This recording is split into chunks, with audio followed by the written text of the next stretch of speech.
Hey everybody. A little chilly out there this morning.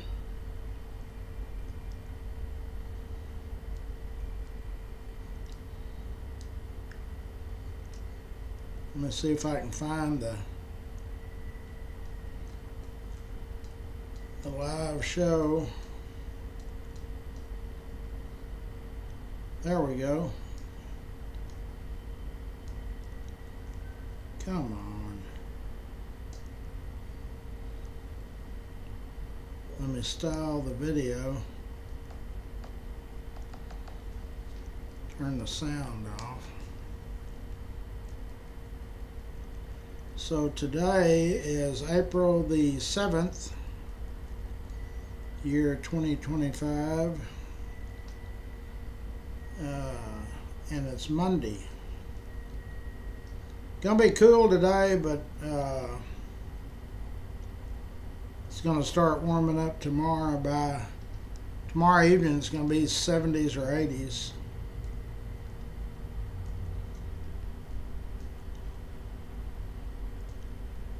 April 7th.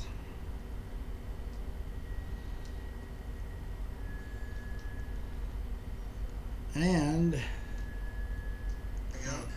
tell everybody good morning.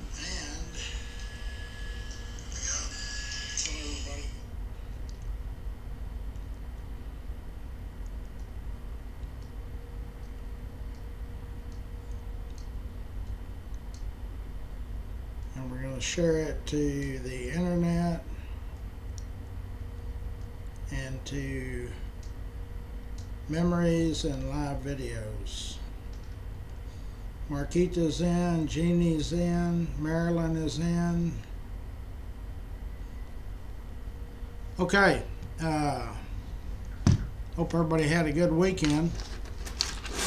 The Rangers won again yesterday, I think. I heard that. The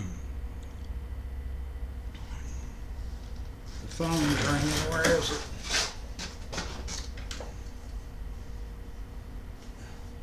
It's on silent, but you can hear that.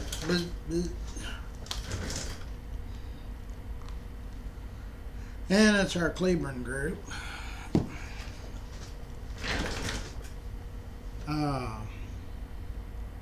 We had a good lunch Saturday at Blue Mountain Cafe over on West Vickery. I think everybody was super happy with the meal. Service was good. They actually reserved us 2 long tables and a table of 4. So they did a great job. They always do a great job for us. North Texas Humane Society adopted out more than 400 dogs this weekend. That's good. Brittany's in. That's good. So that was the North Texas Humane Society. Good. Everybody needs a pet. So anyway, back to the lunch.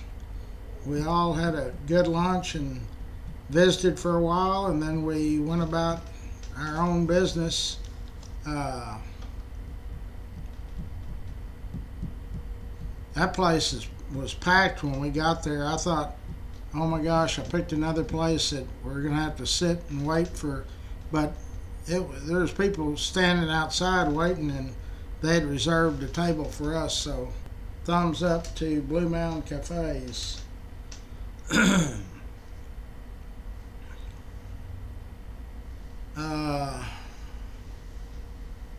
Hold on, let me see what they're talking about.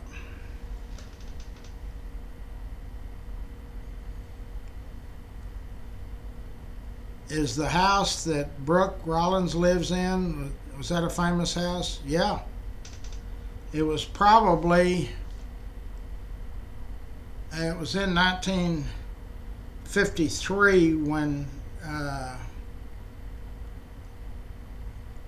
well, let me back up. Was at a famous trial. Up until the Cullen Davis trial, it was the most noteworthy trial in Fort Worth history. Uh, the house was actually built, it was at 2232 Winton Terrace West.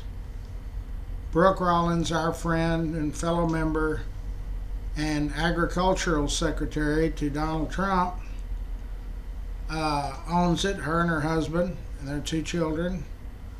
Uh, I did a lot of history lessons when that house was vacant before Brooke bought it.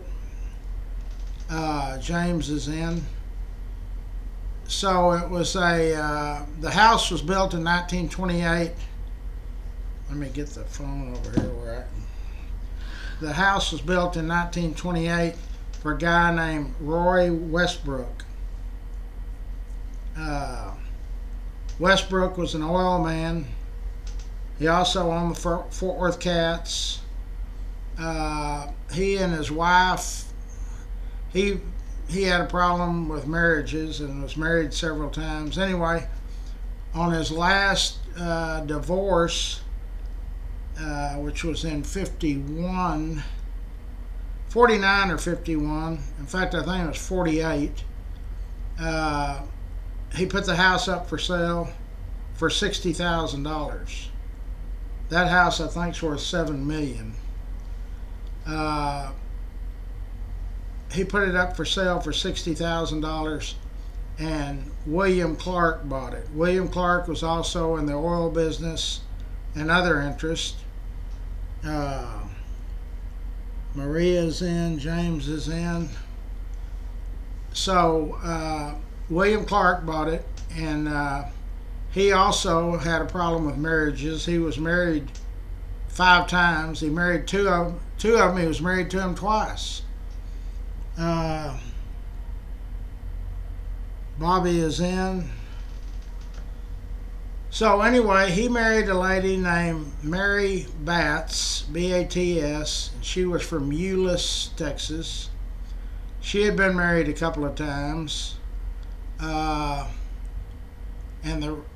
how they met, she worked for a financial advisor at the bank. And so she was assigned to Mr. Clark's account to keep up with stocks and transfers and money and oil and such as that. And so they had a business relationship, and then they started dating and they got married. But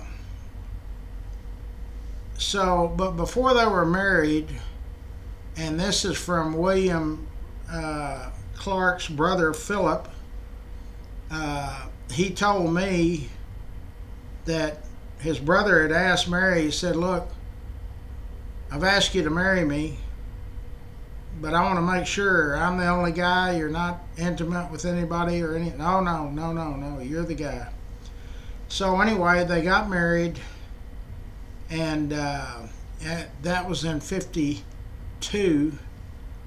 So everything's hunky-dory. And then Clark finds out from people around town, he was actually at the Fort Worth Club where all the big shots were, and he found out, hey, your wife's kind of sleeping around with a lot of people. Let me plug this charger in. That battery's almost done. So Clark files for an annulment. Back in those days, if you were married less than, I think, 3 years, you could file for an annulment. He filed December, hold on, I'm trying to pull it up, it's in the Fort Worth Press. December 23rd, 1952, Clark files for an annulment. Of course, naturally, that sends shockwaves through Mary Clark, because at the time, Mr. Clark was worth about $800,000. That's just the cash or business. Well over $1 million with the house and the cars and all of that.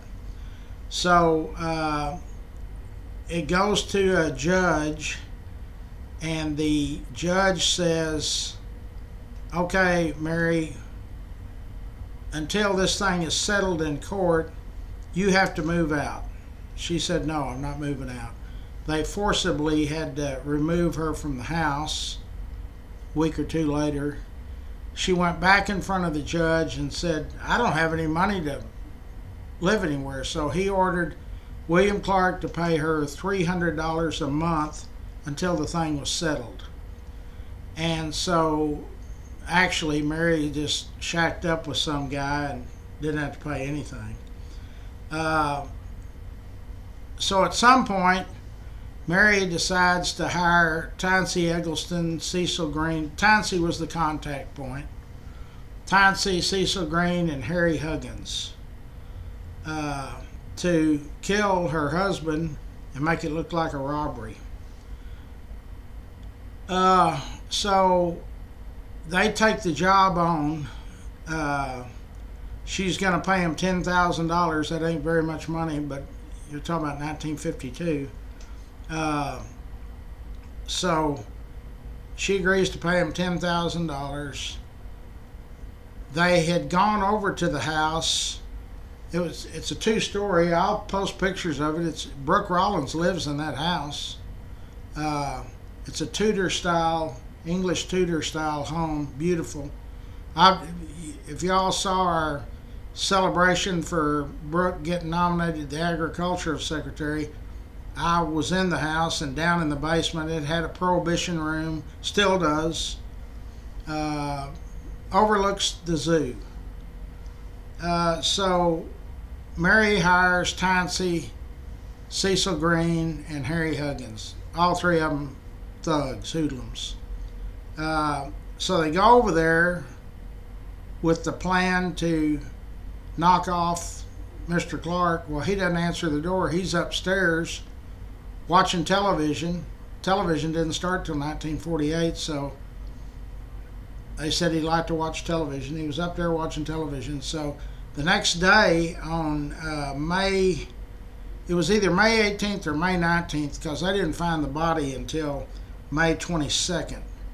But either the 18th or the 19th, Tansy came up with the idea to send Harry Huggins up there dressed as a Western Union message deliverer. Back in the 50s and 40s and 30s, these big shots, anybody, you could get a Western Union telegram. And that was before internet or any of that stuff. You could get it there quick. So Huggins dresses up like a Western Union guy, knocks on the door, and had to repeatedly knock on the door. One of the neighbors said, because they saw it.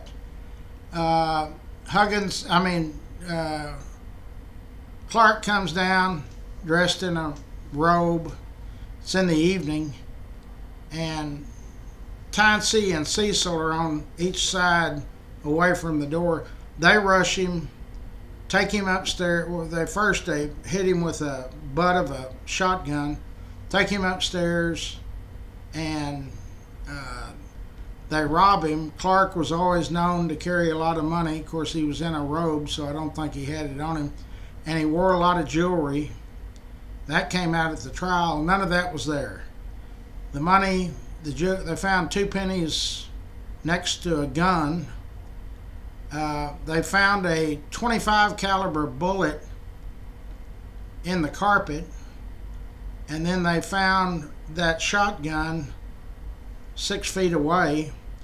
Originally, since they didn't find any money or rings or anything, the police didn't know all of that because they hadn't interrogated his wife yet, Mary.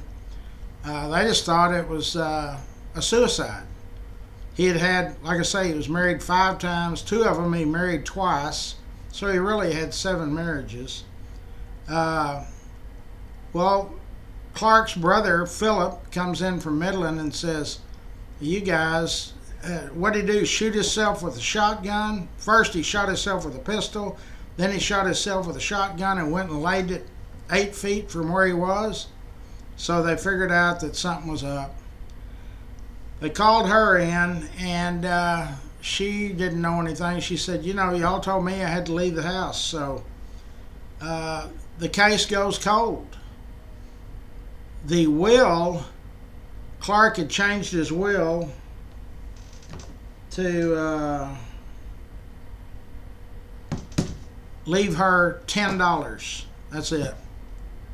He left her $10. In those days, if you left somebody out of the will, a lot of people thought that they could contest it. I don't know the legality of that. I'm not a lawyer. So he left her $10, and then he left the rest to several different charities. So anyway, she has to leave the house, but she gets to keep the cars. She gets to keep. They award her a lot of cash, like $30,000 or $40,000. And this is the final decree, and she gets to stay in the house as long as she's alive. I used to see her walk in that Park Hill area in the 90s. My mother lived up there. But when they made a disposition, she had to move out of the house. Okay, so 1955 rolls around, and this Harry Huggins, who's been on the street now for almost 2 years since the murder, he walks into the police station downtown and says, "Hey, I did it. I'm the one that killed William Clark." And he said, "My two partners, I wasn't alone. I had Tansy Eggleston and Cecil Green." And he said, "The reason I'm here is because Miss Clark offered us $10,000 and they never gave me a quarter." Well, Tansy and Cecil had both gotten killed prior to this, so there's nobody could dispute it. Anyway, he says he did it, and he says, but she hired us, but they never could prove that he overheard the actual conversation. He said he was at a bar over on 28th, the Red Canary, or Red Rooster. I'm not familiar with that one.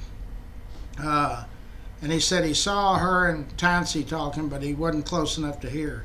So, long story short, they acquit Mary of orchestrating the murder.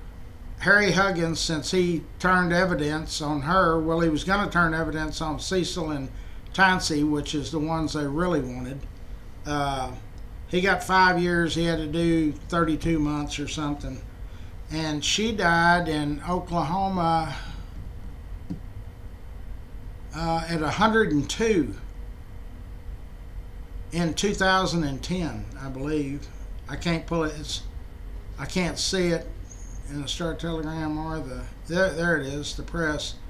2010, Mary dies in Oklahoma at 102 years old.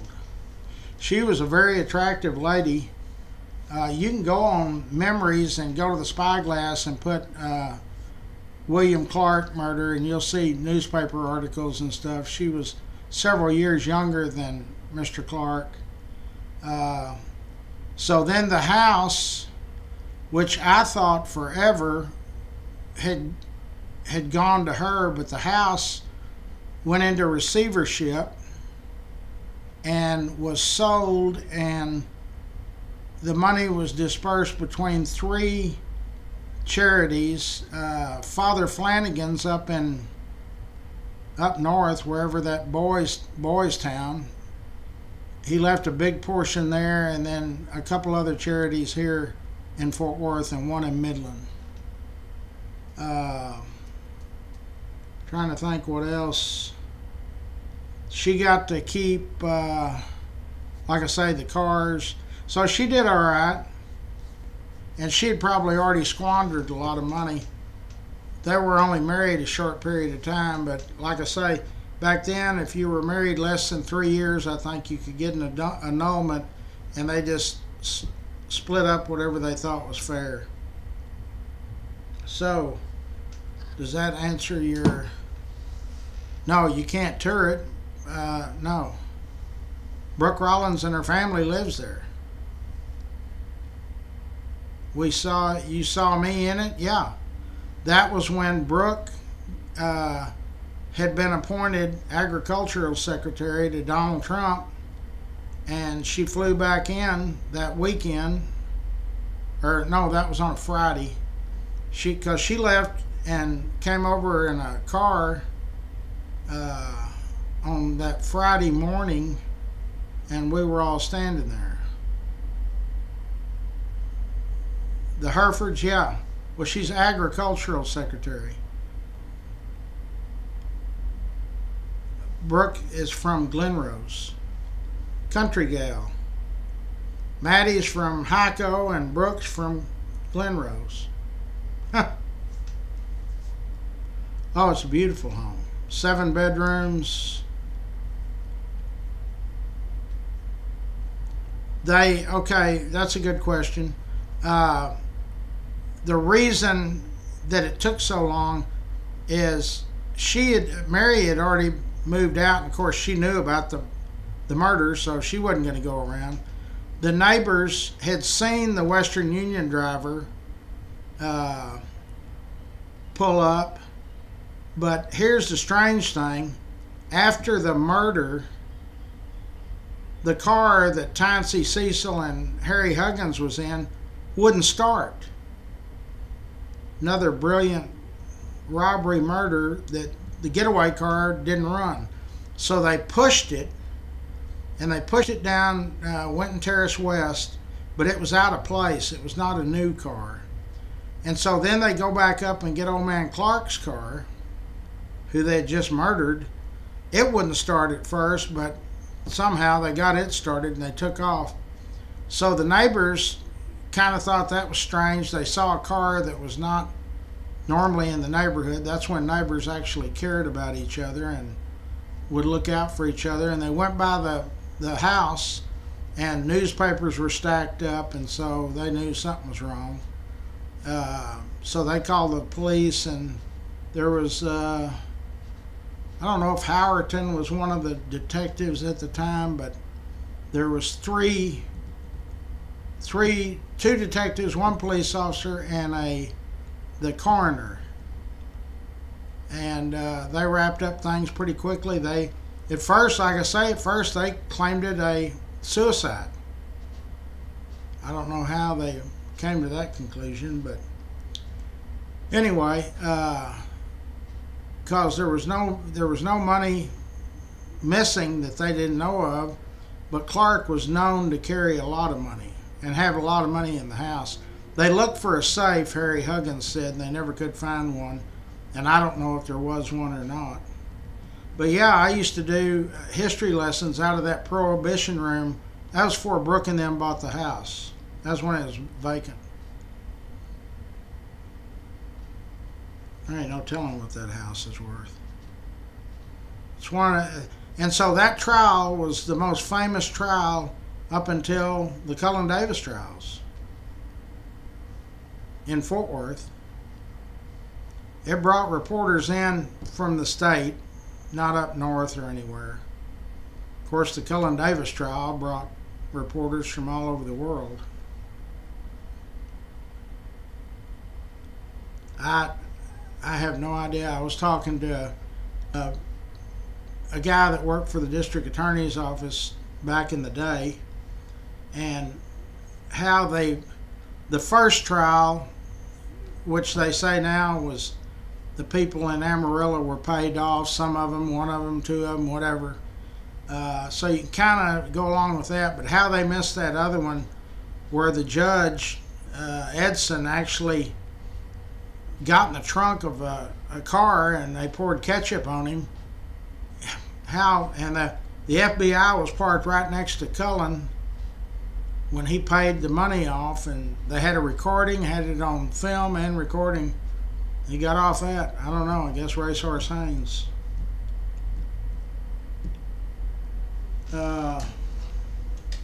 Yeah. Okay, let me see.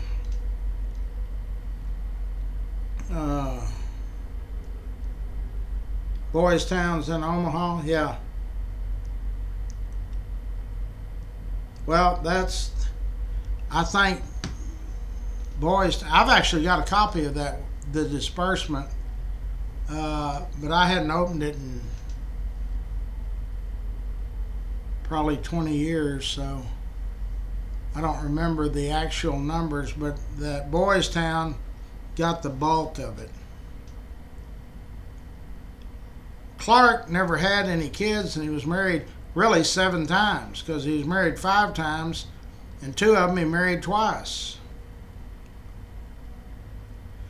He actually discovered a field that was what became the Permian Basin.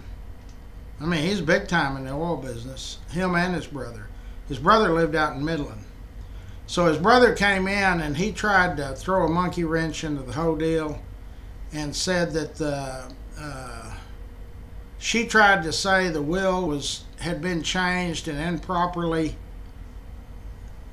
At some point, the newspaper said that Clark's last will was made, the bulk of it, to the Boys and Girls Clubs of Fort Worth, which there was not any Boys and Girls Club.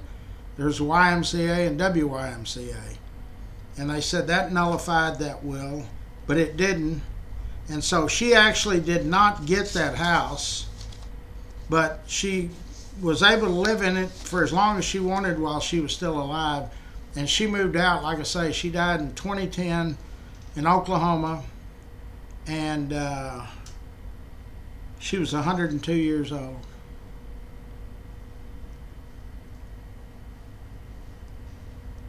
Yeah, I've heard, how would y'all, somebody from your group must have lived over there.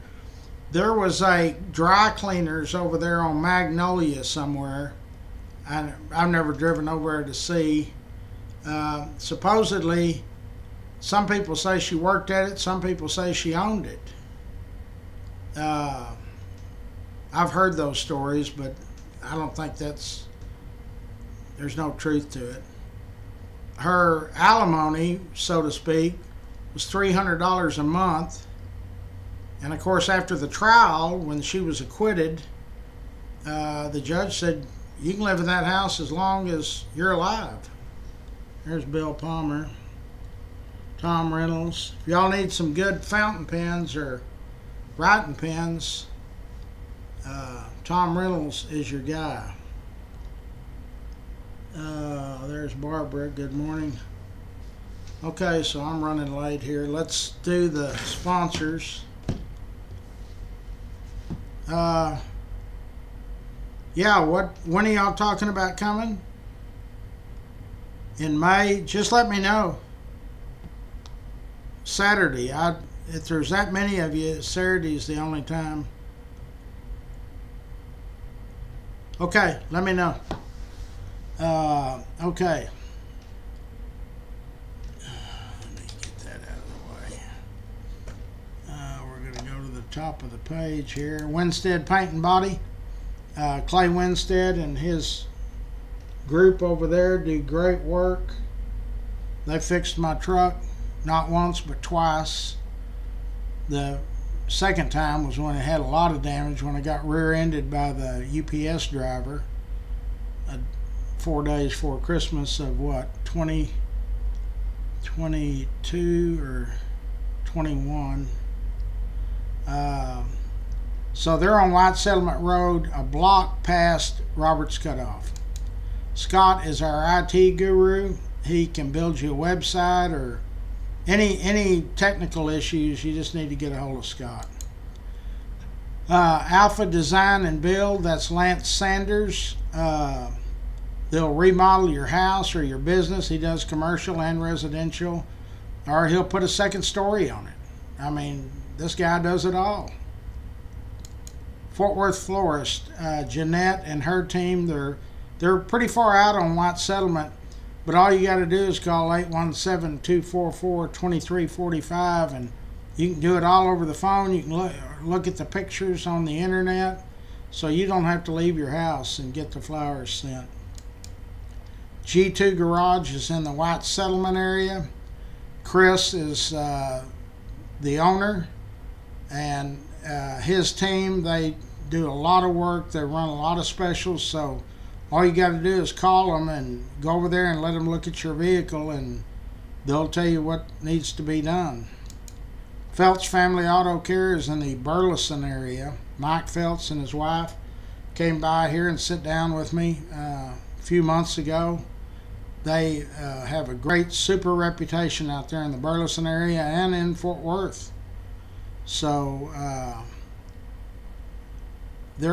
his family is all involved in it, and then they've got several techs.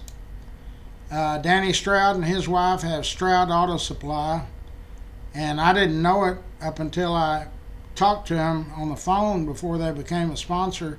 I actually used to buy parts there for my old 55 Chevy when I was 16. Because Tom with California Custom, that's where the only place he'd buy parts from. So it's very rare that you see a independent auto supply store that can go head to head with all of these national chains. Swartz and Hanson are our architectural sponsors. They are very active in the bicycle giveaway every year and been sponsors for a long time. Rex's Bar and Grill is on 1501 South University Drive. Same parking lot with Old South Pancake House. That is the premier sports bar in Texas. He spent a ton. It's amazing just to go in there and look at it. Tri-State Dent is our paintless dent removal company. If you got door dings, hail damage, anything, get a hold of Jason and them over at Tri-State Dent. Casey Crawl, he and his team are Medicare and Medicaid. Don't try to navigate through that stuff by yourself. You'll never understand it. Call Casey and they'll meet you at your place, their place, or somewhere in between. Rains Plumbing, family-owned business. We've had a lot of members use them. And they've all given 5-star reviews.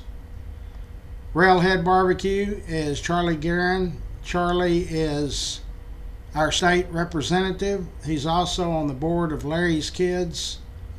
Very, very active in the bicycle giveaway. Optimus Club of Fort Worth. Jeff Norman was here the other day and told us all of the great stuff that they do for our youth, boys and girls. Old South Pancake House. Same parking lot as Rex's Bar and Grill. If you pull into that parking lot, you're spending money with Rex. The Benson family has owned Old South since 1962. It was opened in 58 and it was called Smitty's. And Rex has owned it for, I guess, the last 20 years. Jenny Stewart is our State Farm insurance lady. She's also running for City Council District 9. They can save you some money. Call them. If you use Freeway, Allstate, Farmers, call and just get a quote. Brandon Cross Electric. His company was nominated DFW's favorites. Manny Ramirez the other day on one of our posts where I was posting Brandon's card, Manny said that they use them. We've had a lot of good reviews on Cross Electric. K Ranch Roofing, Jorge Hernandez is the owner. They've been our roofing sponsor now for several years. All these high winds and storms and hail, if you're not sure about your roof or you just want to get it checked, call one of those numbers and you'll get Bree. Bree is the office manager, and she'll set up a time that's good for you and them, and they'll have one of their specialists come out and they'll tell you if something's wrong. Fort Worth Lumber, they're located on I-35, South Freeway is what I still call it. They've been associated with everything I do for 10 years or better. Bike Drive, sponsors, the whole shooting match. Going the wrong way here. I can't. Okay. Dickie Carr, grateful for your trees. That's Richard Carr's nephew. They do everything to do with trees, landscape, fence. They do all kinds of stuff. And I've interviewed Dickie several times, and they're hungry for business. Call him. He'll come out and take care of you. Colburn Catering, Steve Colburn. Colburn's has been in business since 1946.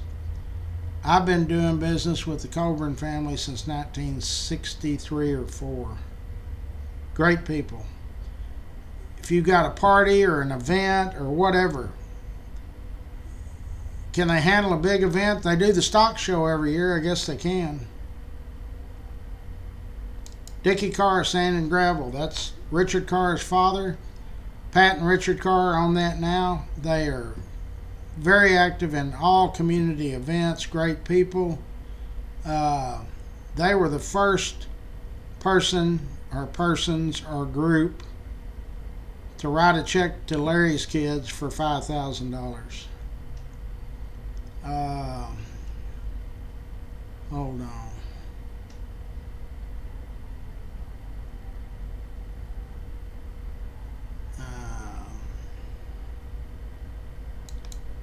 There's A Bird AC and Heating. That's Dub Peacock. So anything to do with heat or air, just call those numbers, and they'll get the manager will get somebody out there. Eric Walsh is on the board at Larry's Kids. He's also a realtor. Does a great job. Very active in the bike giveaway. Yellow Snake Horses, Brazos River Ranch. You'll see videos posted. You can go down there. You go down I-20 to Millsap, and you're right there. She owns about 180, 200 acres on the Brazos, and you can ride horses for a couple of hours for $75. I mean, how are you going to beat that? Okay. What else have we got to talk about? I got to get that other side open. I got somebody coming that's got a big old scratch down their side of their truck, they said. Okay, so I will talk to y'all on my first break. There's something else I was going to say, but I can't remember what it was. Must not have been important.